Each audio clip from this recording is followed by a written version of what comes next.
Yo, what's up everyone? Welcome back to another reaction video. Today, I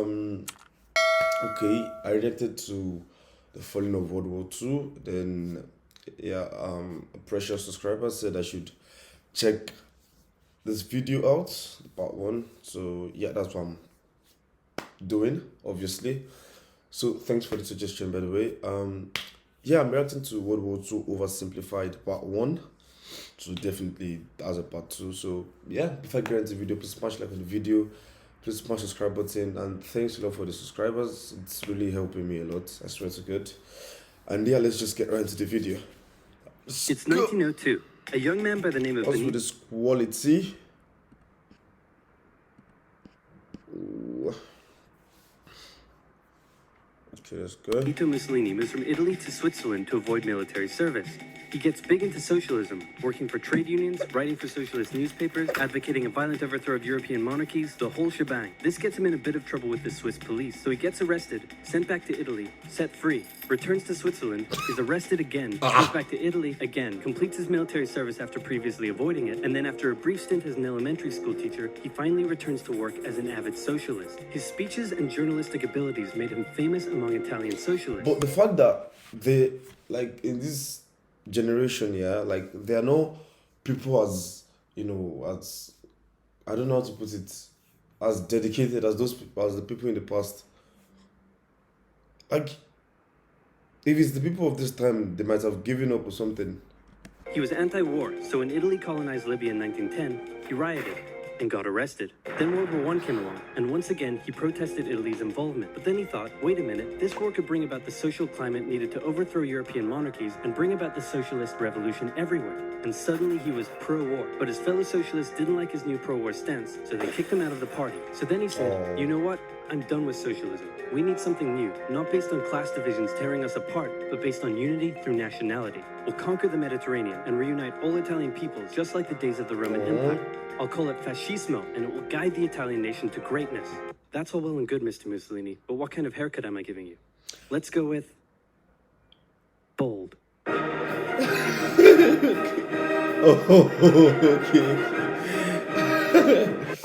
Okay, I love how he's putting some sarcasm in this thing though.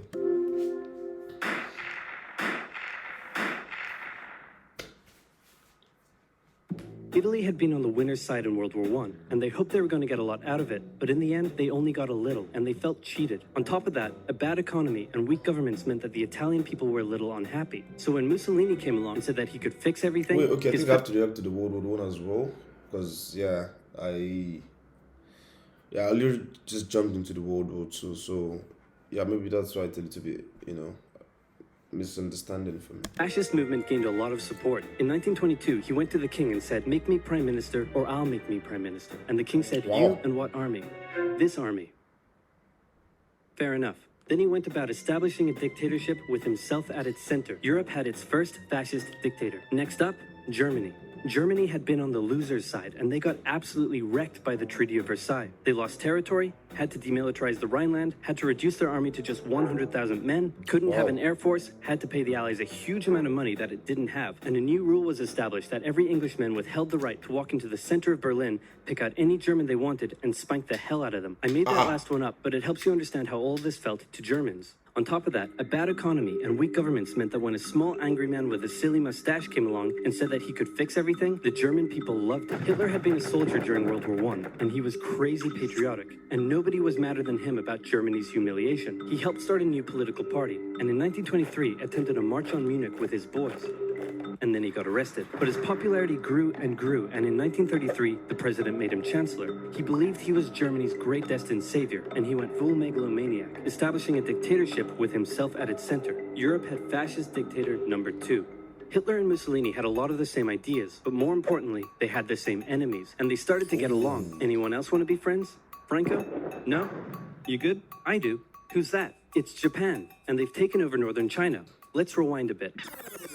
Japan had isolated itself from the rest of the world for over 200 years until the Americans showed up and said, you're going to trade with us and you're going to like it. Then the Western powers imposed a bunch of unequal treaties, meaning Japan's economy was bust. They also had no natural resources, so they decided to go get some. They went to war with China to gain a sphere of influence over Korea, and they took a bunch of China's stuff. But then the West said, hey, cut that out. And since Japan couldn't take on the West, they said, okay, I guess we'll just go home. Wait a minute, what are you doing? Taking advantage of a weakened China and setting up spheres of influence. But I was the one who weakened them.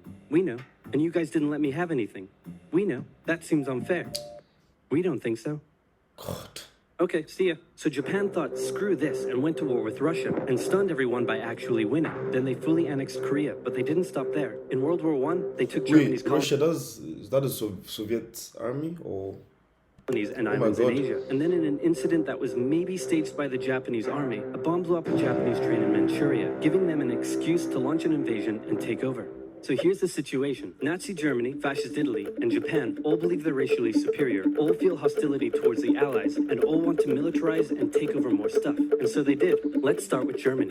Hitler hated the Treaty of Versailles, and now he was ready to begin undoing it. In complete violation of the treaty, the first Luftwaffe squadrons were set up, conscription was introduced, and he pimped up his army. The Allies did nothing. Then Hitler sent his army back into the demilitarized Rhineland, giving orders to immediately retreat if the Allies showed up. The Allies did nothing. With his military re-strengthened, he could now move on to step 2. He wanted to rapidly increase the Aryan population, and to do so, he needed Lebensraum. Or in other words, he would have to take over the world. But for now, a good portion of Europe would do, and he began eyeing up his neighbors. The Allies finally started to get worried, so they implemented a fairly useless diplomatic strategy called appeasement, and it went a little something like this. Hitler would say, I want that thing, and the Allies would say, you can't have that thing. Okay, you can have that thing, but no more. I want that thing. And repeat. In 1938, Hitler's army marched into Austria and just took it, with no resistance. Boom, this is Germany now. Next, he demanded to be given the Sudetenland. Okay, that's why Austrians speak German now. Oh my God. An area of Czechoslovakia with many ethnic Germans. The Allies held a meeting with Hitler in Munich and said, look, we're going to give you what... Hang on. This meeting is about my territory. Shouldn't I come to the meeting too? Anyway, we're going to give you what you want. Really? Yeah. Just like that? Yep. What's the catch? Just sign this piece of paper promising you won't invade the rest of Czechoslovakia. Okay. Then Chamberlain returned home victorious, waving his signed piece of paper in the air, declaring crisis to be averted and the continuation of world peace. And we built a statue of Chamberlain in his honor, and every day on the 30th of September we celebrate Chamberlain Day. Hitler's invading the rest of Czechoslovakia. What? He's invading the rest of Czechoslovakia. Oh. I don't know, I'm laughing though, but this is so it's just ridiculous, man. I swear to God. You lied to me. What do you expect? I'm Hitler. Not to be outdone, God. Mussolini also wanted to get in on the action. He thought to himself, isn't there a not yet colonized nation somewhere which is so underdeveloped that the people would be defending themselves against our tanks with literal bows and arrows and wooden spears? Oh, there is? Fantastic. And so he took it. Italy also wanted to control the entrance to the Adriatic Sea, so they occupied Albania. Then, in another incident which was maybe staged by the Japanese, gunfire was exchanged by Japanese and Chinese troops at the Marco Polo Bridge, and the Japanese launched yet another invasion against China. They swept through Beijing and Shanghai, and then advanced through the Yangtze Valley to China's then capital, Nanking. It was here that saw the worst of Japan's shocking atrocities committed against the Chinese people. Back in Europe, Germany and Italy made their relationship status official by signing the Pact of Steel. Then, Hitler turned his eyes towards Poland and the hated Polish corridor, splitting Germany in two. At this point, the Allies really had to put their foot down, and they warned him that an invasion of Poland would mean war. Hitler had planned to continue his advance eastward, but he didn't want to end up fighting a war on two fronts. So for now, he made an alliance with Stalin, saying, how about we both invade Poland and split it between the two of us, and I definitely won't not refrain from not betraying you sometime in the future. Sounds good. This new alliance stunned the West.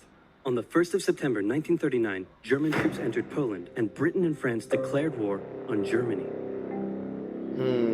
The Poles fought hard, but they were no match for the two giants crashing down on them from either side. Then came a period known as the Phony War, where everyone just sort of sat around not doing much. The French had launched a small invasion into the Saarland, but they maintained mostly defensive positions, and after a while decided to just turn around and call it a day. Speaking of France, the French were still super proud of their victory in World War I, and they hadn't really moved on from it. They still used horses, they dispatched messages by motorbike instead of using radio, orders from the commander-in-chief were usually pretty vague, and the troops were rarely inspected. They built a line of defenses along their German border, but didn't bother extending it all the way to the Channel, and they wouldn't launch artillery strikes against Germany out of fear of being retaliated against. In a war, they didn't want to attack the enemy. And at first the UK wasn't much better. Chamberlain still naively hoped that the war could be ended diplomatically. Instead of bombing raids, the RAF dropped propaganda leaflets over German cities, which one air marshal said likely did nothing but provide the continent with toilet paper for the duration of the war. They also only sent 200,000 men to France. Okay, now this guy is just taking a piece, man. Why is he putting the God? millions. Both Britain and France wanted to avoid a repeat of the First World War, and so they wanted to keep the war as far from home as possible. So they turned their eyes north, towards Norway.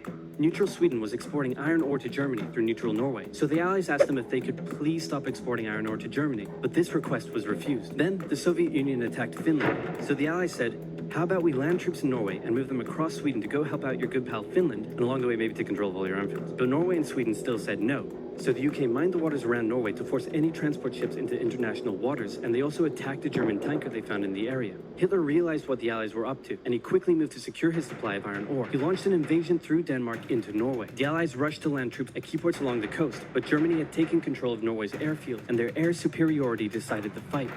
The Allies had to retreat. After this slightly embarrassing failure, Chamberlain resigned and was replaced with Winston Churchill, who had a slightly different approach to dealing with the Germans. Hitler's overall strategy was similar to Germany's First World War strategy. Attack France, defeat France, knocking out the UK in the process, then turn on the Soviet Union and win the war. During the phony war, the Allies had given Hitler time to prepare his forces. Now, he was ready to attack. The Allies had wanted to place troops in Belgium, but Belgium had refused, and in a move that surprised pretty much no one, Hitler launched an invasion to get around France's defenses. The Allies charged into Belgium at full speed to meet the German invasion head-on, and it looked like a repeat of the First World War was coming. But this time, Hitler had a trick up his sleeve. Blitzkrieg. As the Germans advanced, they sent thousands of refugees westward, slowing down the Allies. Then, to the south, the French had left the Ardennes, an area full of hills and forests, pretty underdefended because they thought it was naturally impenetrable. Well, the Germans were about to penetrate it with everything they had. They smashed 50 Wehrmacht divisions through and encircled the Allied armies at lightning speed. The best of the Allied forces were now trapped. The Germans squeezed in from all sides, taking out France's best armies and nearly wiping out the British too. But they managed to make a desperate last-minute escape at Dunkirk, with British civilian ships even making the perilous journey to bring their young men home. With most of the French forces depleted, the Germans breezed through, taking Paris, and France fell. What the Germans couldn't do in World War I, Hitler had done, just like... But the strategy that... Why would you use refugees as the bait? That doesn't make sense. But Hitler I mean... hoped that with the fall of France, the UK would also lose hope and sue for peace. But quite annoyingly, it didn't, and he needed to secure the Western Front. So he tried to force them into submission with mind games. The UK were now all alone, and Hitler wanted to emphasize that. First of all, just before France fell, Italy finally declared war on the Allies, making the UK's situation even worse. Next, instead of just occupying all of France, Hitler occupied the coastal areas for defense, but allowed France to continue its existence as a German puppet state. This way, it looked like the UK's old ally had decided to switch sides. Hitler also hoped that the UK wouldn't attack any of her old allies' navy bases or colonies in Africa, giving Hitler an extra line of defense to the south. But the UK made sure to respond to this by sailing down to France's navy base in Algeria. Extra line of defense. I'm Nigerian, by the way. This is... Then this part of the... Cameroons. Oh my god. Okay, there's even Belgium that colonized. Fence to the south, but the UK made sure to respond to this by sailing down to France's navy base in Algeria and wrecking a bunch of ships. So have at it. Hitler then began laying down plans for an invasion of Great Britain. Before German troops could land on British soil, he would first need air and naval superiority across the Channel. Waves of German bombers came, while the completely outnumbered RAF worked bravely around the clock in an attempt to quell the German attacks. At first, the Luftwaffe targeted British ports and coastal facilities. Then it attacked RAF bases, crippling the RAF's ability to defend the nation. And it looked like Hitler's Great British invasion was coming. But then, Churchill ordered a small, pretty insignificant bombing raid over Berlin. It didn't do much damage, but Hitler was furious, and he immediately ordered the Luftwaffe to refocus its attacks on civilian targets in London. Children were sent off to the countryside away from their parents to avoid danger, and frequent trips to air raid shelters became a daily occurrence. But British morale held firm. Smiling, knitting, lounging casually, these people have balls of steel. This refocusing on London also gave the RAF breathing space to reorganize, so Hitler kind of shot himself in the foot there. Just the foot for now. Finally, the Luftwaffe sent one massive all-out attack on London, and the RAF successfully repelled it, destroying many of the German aircraft and placing air superiority firmly in British hands. Hitler's invasion had to be postponed, but the bombing of British cities continued for some time. Wow. Honestly, I don't... Oh my god, this video was made possible by Skillshare, an online learning community. Stick around until the end of the video. Wow. I mean, truly a psychopath though. God. Oh my god. Anyways, you can see from my reaction what I think about this thing. And yeah, let's just get. I'm just getting out of the video, guys. Please smash like on the video, and parts will be coming pretty much very soon. So yeah, and to see you next time, guys. Peace.